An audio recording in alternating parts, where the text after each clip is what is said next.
Yan. Magandang araw mga lodi. Tingnan natin ang performance sa bad and good shock absorber. Ito yung luma. Tingnan natin ha. Ganyan yung mga lods oh. Idiin natin ng konti. Yan. Yan, nakadiin na. Tingnan natin kung mabalik siya.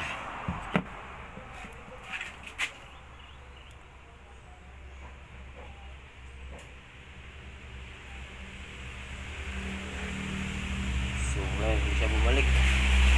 Ito yung bago. Ang tigas pa oh. Ang tigas. Ang tigas.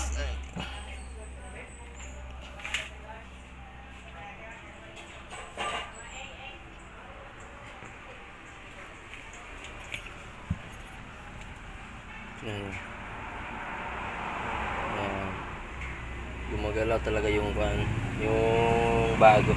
Yung luma, you know, steady talaga. Diin pa diin.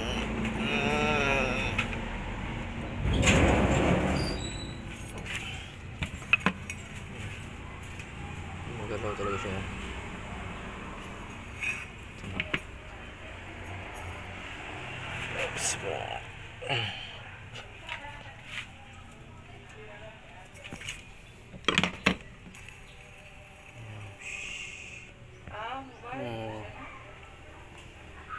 Balik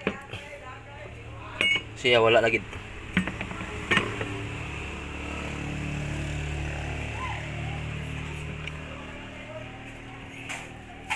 So kung lang pag-check mga loads, malaman natin ang good at bad shock absorber.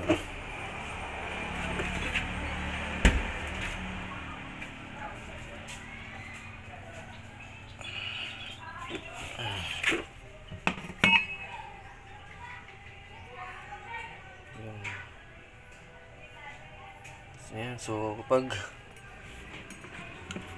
idiin nyo yung shock nyo absorber at hindi na bumalik, so alarms na,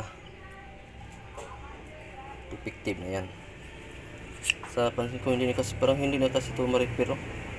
Silyado kasi hindi siya ma-repair.